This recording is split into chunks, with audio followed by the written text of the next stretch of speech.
the last thing you remember creating? And if you can't recall anything, when did the creating stop? Teaching at a community college, my students have a pretty diverse age range. And often, my more mature students say that they can finally pursue their creative passions because they've retired from their practical job. Some say they never did because life just got in the way. But this really got me thinking, regardless of our professional paths in life, is creativity something that we have to give up or grow out of? Imagine a society where creativity was treated with the same level of value and respect as practicality or functionality. Creativity is a uniquely human experience, and it often allows us to make unexpected connections and solve complex problems and issues. For those of us that consciously choose to live creative lives as artists, illustrators, designers, photographers, musicians, performers, the struggle with life gets in the way is very real for us too. All while there is this calling and nagging, this overwhelming urge to make and create. It is an itch that has to be scratched. But like many of us, we struggle sometimes, right? To balance all of the building life obligations. See some head nods? Yeah, we know. But for me, as an art educator, a curator, a wife to an artist, but most importantly, being present as a mom to 2 active boys. I didn't have time for intense research and endless hours in the studio to make new work. I kept asking myself, how did my artistic practice get so sidelined? This isn't a hobby for me, but how can I still consider myself a serious artist? But sometimes the unexpected moments are the best teaching moments, if you are open to them. The bliss, joy, chaos, and traumas can culminate into the most astounding creative expressions and actions. And in my case, I'm going to share how a series of events completely shifted my perspective on my artistic creative crisis. Now, I consider myself an observation-based artist, meaning that I create artwork that is directly inspired by the world around me, often as highly rendered drawings. But when my, at the time, 2-year-old son, who had already had a major surgery and some other medical issues, but then he started to experience seizures, and my observation-based skill set was put to task in another way. If you have ever witnessed someone having a seizure, it can be traumatizing at first. You quickly realize that you are no longer the one in control. You serve a different purpose.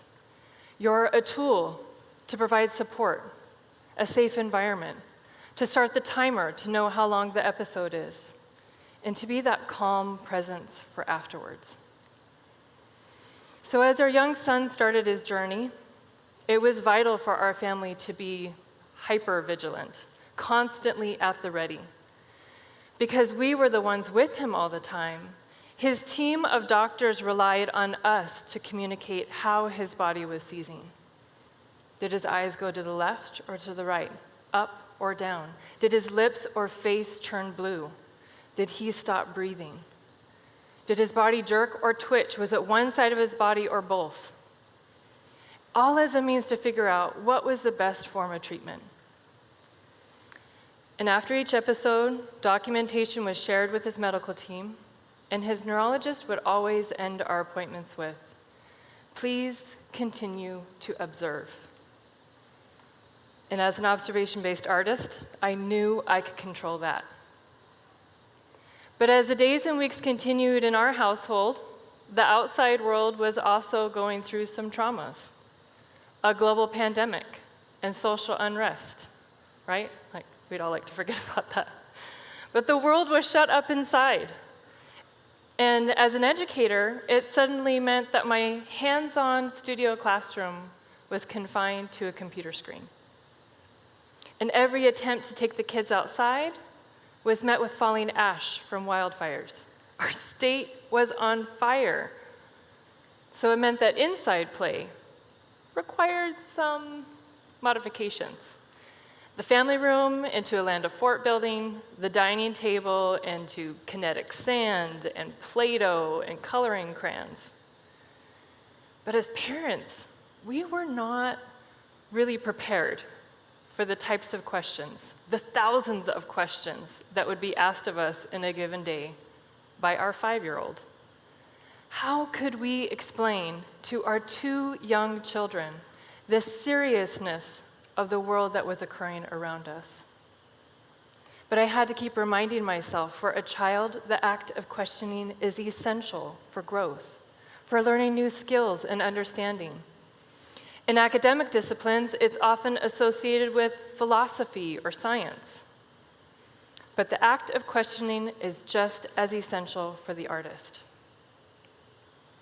Through my kids' imagination, their curiosity, their questions, and through their resiliency during all of these uncertain times, it was teaching me how to adapt and be resourceful.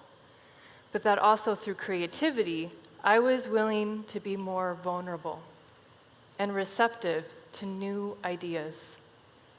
It was like every mundane thing around me was transforming into something magical. If you're still with me, I'm going to give you an example. Have you ever looked at the shape of a coffee filter? Like, really looked? Some are a cone or a basket, some are bleached or unbleached. But do you know what else an unbleached, cone-shaped coffee filter is perfect for? Drawing pirate ships. Through the curiosity of my older son to draw his beloved pirate ships on something that looked like old paper, transformed, and it was sort of the solution to my creative block. Each coffee filter drawing became a glimpse into the profound, yet quietly monumental moments, as if marking them down on a calendar. A documentation of sorts of our youngest son's epileptic journey, as detailed written descriptions or as highly rendered drawings of the artifacts of our life. It made me realize that time continues on regardless of those accumulated minutes that are lost during a seizure. That creating this artwork was embracing those struggles and reshaping it. This isn't how life was getting in our way. This is life as we were authentically experiencing it, capturing each of his lost minutes of each day, each week, each month, building up into years. Creativity must be nurtured. It must be fueled and fed. It's kind of like having another child. It is not pure talent. It requires hard work and dedication. Just like becoming proficient at playing a sport or a musical instrument, it requires a lot of practice. I found that your creative muscles, it's like they have to be flexed through repetition in order for them to grow and to push yourself beyond what you truly think you are capable of. It requires a space to go to where the tools and supplies are at the ready, just like going to the gym to work out. It took me treating my studio space not as a luxury, but as a fundamental asset to my life. So I have the ideas, and I have the space. Time is that other component, right? We could all use a little more time. But realistically, my productivity has had some pretty dramatic ebb and flow. And it has taken many years to give myself permission to not always be making something. But when that itch has to be scratched, it's through the incredible support of my village, my spouse, my family, my friends, colleagues, community partners, instilling in me that my artistic practice is worthy of my time and that creativity is worth more than a monetary value.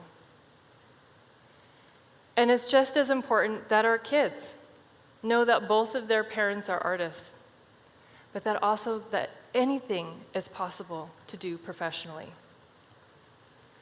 I was immersed in this blissfully chaotic bubble of every minute of every day. This was my intense research, my source and inspiration. I could express motherhood through visual storytelling. And this journey that our family is going through, rearing a child that has special needs, and his needs continue to evolve. But that he was teaching us that it's okay to be playful when things get serious, and to infuse that creative mindset into our daily actions. Now, we don't all need to be artists, but we all have a role to play. Could you be a better advocate for artists in your family, or a supporter of the arts in your community? Does your passion or job actually have creative elements in it? Could you do it better if it did? And creativity can be easily found in an art gallery or museum, but it is not exclusive to those of us that call ourselves artists. Look around you. Think of that phone in your pocket, your hand, or in your purse. That chair that you're sitting in, its shape, its texture, its scale, the architecture of this building, the road that you drove on, and the car that you drove in, and all of the signs that you saw along the way to get you here today. So many of the things that we interact with that bring us joy and comfort, that help us grow and thrive, were through the curiosity, the questions, the innovation of someone or some team that were tasked with creating something completely new or improving the functionality of something that already existed. Doesn't creativity deserve an equal seat at the table when big decisions are being made in our community? Or as individuals, when those little everyday moments of our lives are getting in the way? Thank you.